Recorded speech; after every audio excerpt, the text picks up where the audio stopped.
ये क्या हुआ मेरे शहर को वीराना हुआ है। हर आम खास शख्स बेगाना हुआ है।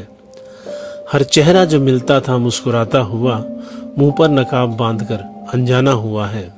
कभी थी शिकायत के मिलते नहीं वो, कभी थी शिकायत के मिलते नहीं वो, पर अब तो ना मिलने का भी बहाना हुआ है। और फुर्सत मिली तो इतनी कि काटे ना कटे, अब तो अपना घर भी जेल खाना हुआ है। मगर एक उम्मीद बाकी है अब भी, मगर एक उम्मीद बाकी है अब भी कि चिड़िया का फिर मेरे घर आशियाना हुआ है। हवा में है ठंडक, फिजा में महक है, ये मौसम भी देखो सुहाना हुआ है। ये कुदरत का पैगाम लाई है चिड़िया, ये धरती ये अंबर बराबर है सबके। लौटा दो जो छीना है, अब भी समय है कि अब तो छीने हुए भी जमाना हुआ है। चलो फिर से मिलकर गुलशन सजाएं, चलो फिर से मिलकर गुलशन सजाएं, कुदरत को फिर से यकीन दिलाएं। कुछ ऐसा करें हम कि कुदरत भी बोले, देखो मेरा बच्चा सियाना हुआ है। नमस्कार दोस्तों, राजेंद्र शर्मा एक बार फिर से आपके सामने हाजिर हूँ। दोस्तों, मेरे पहले वीडियो को जो थोड़े बहुत लोगों ने सुना उनका धन्यवाद, और जिनको पसंद आया उनका और एक बार धन्यवाद। दोस्तों, आज का विषय मैंने अपनी कविता में ही बताने का प्रयास किया है। दरअसल प्रकृति के अपने नियम होते हैं, अपने तरीके होते हैं संतुलन बनाने के, और प्रकृति के इस संतुलन बनाने में सबको इक्वली कंट्रीब्यूट करना पड़ता है। मतलब सबको अपना अपना दायित्व, अपनी अपनी रिस्पॉन्सिबिलिटी, अपनी अपनी जिम्मेवारी निभानी पड़ती है। और इसमें अगर कोई एक पक्ष अपनी जिम्मेवारी निभाने से चूक जाता है तो संतुलन खराब होने लगता है, और फिर प्रकृति उसे अपने तरीके से ठीक भी करती है। ये भी प्रकृति के अपने तरीके होते हैं संतुलन बनाने। और अब तक हमें ये समझ जाना चाहिए कि ये कोरोना भी प्रकृति का ही एक तरीका है ये कहने का कि बस अब बहुत हुआ। हम इंसानों ने अपनी धरती का सर्वनाश कर लिया, कहीं जंगलों की कटाई, कहीं कृषि भूमि एग्रीकल्चर लैंड को खत्म करना, कहीं रिहायशी बस्ती बनाना, कहीं कारखानों का प्रदूषण, कहीं गाड़ियों का प्रदूषण। और अगर वैश्विक स्तर पर देखें, ग्लोबल लेवल पर देखें, तो कहीं हथियारों का प्रदूषण। आज जिस देश को देखो हथियारों की होड़ में लगा है। रोज रोज नए नए धमाकों के साथ परीक्षण हो रहे हैं। कुछ धरती पर परीक्षण होते हैं, धमाके होते हैं, कुछ पानी में, और तो और अब तो हमने अंतरिक्ष तक को नहीं बख्शा है, नहीं छोड़ा है। और अब ये कोरोना नाम का जैविक हथियार, जी हाँ मैं इसे हथियार ही कहूँगा, और शायद आधी दुनिया इसे हथियार ही कह रही है। अब बताइए प्रकृति भी कब तक धैर्य रखे? आखिर इसके धैर्य की भी तो कोई सीमा होगी ना। प्रकृति हमें जन्म देती है, माँ की तरह प्यार से पालती है, खाने को अन्न देती है, पीने को जल देती है। जब बच्चे बहुत ज़्यादा उद्दंड हो जाते हैं तो माँ भी अक्सर एक तमाचा लगा देती है। इसी तरह जब हम इंसान ज़्यादा उत्पाद मचाते हैं, प्रकृति को हानि मचाते हैं, तो प्रकृति भी कभी छोटे कभी बड़े इस तरह के तमाचे लगाती रहती है। जैसे कि सुनामी, भूकंप, ज्वालामुखी, ये छोटे मोटे तमाचे हैं। दरअसल ये तमाचे भी नहीं हैं, ये सब प्रकृति के द्वारा किए जाने वाले इशारे हैं, जिससे प्रकृति हमें समझाने की कोशिश करती है कि अब आप अपनी सीमा से बाहर जा रहे हैं। पर हम नहीं समझते। हम इंसान हैं, हम तो प्रकृति की सर्वश्रेष्ठ रचना है, इसलिए हम किसी की सुनेंगे नहीं, यहाँ तक कि प्रकृति की भी नहीं सुनेंगे। इसलिए प्रकृति ने इस बार इशारा नहीं किया, बल्कि एक छोटी सी दंडात्मक कार्यवाही या अनुशासनात्मक कार्यवाही, जिसे आप प्यूनिटिव एक्शन कह सकते हैं, डिसिप्लिनरी एक्शन कह सकते हैं, जो भी कह लीजिए, एक छोटा सा दंड हमें दिया। हम सब जानते हैं कि इसके बहुत दुष्परिणाम होंगे, और क्यों ना हो।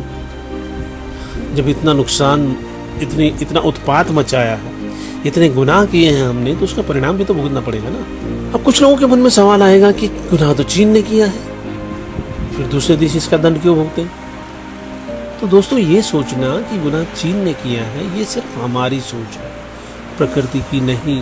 प्रकृति के लिए हम सब बराबर हैं, फिर चाहे वो हम हो इंसान, चाहे वो पक्षी हो, चाहे वो जमीन पर रहने वाले जानवर हो, या समुद्र में रहने वाले जीव हो, ये सब प्रकृति के लिए बराबर है। धरती पे कुछ आड़ी तिरछी लकीरें खींचकर हम देश के नाम पे, धर्म के नाम पे एक दूसरे से अलग तो हो सकते हैं, फिर भी प्रकृति के लिए हम सब इंसान बराबर ही रहेंगे। दोस्तों, प्रकृति जब हरकत में आती है, जब कार्यवाही करती है, दंडात्मक कार्यवाही करे, अनुशासनात्मक कार्यवाही करे, जैसी भी कार्यवाही करे, तो प्रकृति किसी किसान की तरह खरपतवार को अलग करने का काम नहीं करती है। आप जानते हैं ना, किसान क्या करता है, अपनी अच्छी वाली जो फसल होती है उसमें से खरपतवार को निकाल कर अलग कर देता है। लेकिन प्रकृति के पास, मदर नेचर के पास ऐसा कोई तरीका नहीं, कोई टेक्निक, कोई मैकेनिज्म नहीं है जो खरपतवार को अलग कर सके। प्रकृति तो चक्की की तरह काम करती है।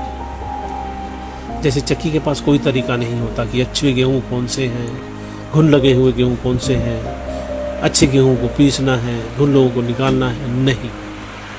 प्रकृति ऐसा कोई मैकेनिज्म नहीं रखती है। चक्की ऐसा कोई मैकेनिज्म रखती है। वो तो सब पीसती जाती है, घुन हो या गेहूं, सब साथ में पीस जाता है। इसीलिए कहावत बनी है ना कि गेहूं के साथ साथ घुन भी पीसता है। लेकिन यहाँ घुन के साथ गेहूं पिसा जा रहा है। यही प्रकृति का तरीका है और यही प्रकृति की प्रकृति है। लेकिन आज मैं इस कोरोना से होने वाले दुष्परिणामों के बारे में बात नहीं करना चाहता, बल्कि बात करना चाहता हूं उस विचार की जो आज मेरे घर में आई चिड़िया को देखकर मेरे मन में आया। सच कहूं तो आज कई वर्षों के बाद मैंने अपने घर में चिड़िया देखी है, और बहुत सारे वीडियोस ऐसे देखे जिसमें कुछ ऐसे प्राणी, कुछ ऐसे जीव सड़कों पर उतर के आ गए हैं जैसे कि उन्हें एक नई आजादी मिल गई। आजादी किससे? मानव रूपी दानव से। वो सब आज आजाद महसूस कर रहे हैं। क्यों? क्योंकि हम आज घर में कैद में हैं। एक बहुत अच्छा जोक आया था व्हाट्सएप पर कि जानवर, जैसे हम लोग चिड़ियाघर देखने के लिए जाते हैं, चिड़ियाघर में जानवर पिंजरों में बंद होते हैं। ये वक्त ऐसा है कि जानवर घरों से निकल रहे हैं और इंसानों को अपने अपने पिंजरों में बंद होते हुए देख रहे हैं। ये प्रकृति का मजाक नहीं तो और क्या है। ये दरअसल मजाक हम ही लोगों ने करवाया हुआ है अपना। अब सोचिए, ये कोरोना हमें क्या देके जाएगा। मैं ये नहीं विचार करना चाहता कि उसके दुष्परिणाम तो टीवी चैनल, मीडिया, ये वो, WhatsApp, social media, what and what not, सब बता रहे हैं। मैं उसके बारे में सोचना भी नहीं चाहता हूँ, अच्छी बातें सोचना चाहता हूँ। मैं ये सोचना चाहता हूँ कि कोरोना हमें क्या देके जाएगा। साफ हवा, स्वच्छ वातावरण, नदियों में साफ सुथरा पानी। आज ही एक व्हाट्सएप पे मैंने वीडियो देखा कि हमारी यमुना नदी जो एक गंदे नाले का रूप ले चुकी थी, आज इसका पानी भी साफ दिखाई दे रहा है। तो इसको साफ होने का एक मौका कोरोना देकर जा रहा है। जंगलों और पेड़ों को फिर से पनपने का एक मौका देकर जा रहा है। जानवरों को आजादी से घूमने का मौका देकर जा रहा है। ये सारे साफ वातावरण को देके जाएगा, लेकिन हम फिर से इसे गंदा कर देंगे। और यही वो चिड़िया जैसे एक पैगाम, एक संदेश लेकर आई है, एक उम्मीद लेकर आई है कि देखो, अभी भी कुछ नहीं बिगड़ा है, अभी भी वक्त है। इंसानों, समझ जाओ, दुनिया वालों समझ जाओ। क्योंकि जैसे किसी प्रतियोगिता में भाग लेने से पहले हम 1, 2, 3 गिनते हैं ना, रेडी स्टेडी गो, 1, 2, 3। उसी प्रकार प्रकृति ने, उसी प्रकार मदर नेचर ने भी गिनती शुरू कर दी है। लेकिन प्रकृति का 1, 2 गिनने का तरीका भी उसका अपना है। प्रकृति पहले गिनती है और फिर गेम शुरू करती है, खेल शुरू करती है, ऐसा नहीं है। प्रकृति पहले एक्शन लेती है, फिर गिनती है। जैसे मैंने आपको भी बताया कि जैसे ये छोटे मोटे तबाहियाँ, सुनामी से होने वाली तबाही, भूकंप से होने वाली तबाही, या इन तूफानों से, इन बवंडरों से, इन ज्वालामुखियों से होने वाली तबाही, वो सिर्फ प्रकृति का एक गिनना मात्र है। ये पहली बार है कि प्रकृति ने 2 गिना है। तो कैसे गिनती होगी? सुनामी, भूकंप, ज्वालामुखी 1, कोरोना, ऐसी ही कोई महामारी 2, और सॉरी दोस्तों, 3 नहीं आएगा। 3 नहीं आएगा, क्योंकि जैसे मैंने आपको बताया कि प्रकृति गिनती नहीं है, गिनने के बाद एक्शन नहीं करती है। प्रकृति एक्शन करती है और इशारा करती है कि उसने गिन दिया। तो ये एक पैगाम है, यही मैं पैगाम सभी को देना चाहता हूं। प्रकृति ने अपनी गिनती शुरू कर दी है। अब ये हमारे ऊपर है कि हम 3 लाना चाहते हैं या नहीं लाना चाहते हैं। 1 और 2 तो प्रकृति ने गिन दिया है, यदि हम संभल जाएंगे तो 3 लाने की नौबत नहीं आएगी, लेकिन हम नहीं समझे तो यकीन मानिए दोस्तों 3 नहीं आएगा, 3 कभी नहीं आएगा, हमारी जिंदगी में तो नहीं आएगा। Thank you. खबरों में बने रहने के लिए RNI की फेसबुक, ट्विटर, इंस्टा और यूट्यूब को सब्सक्राइब करें। बेल आइकन दबाना ना भूलें।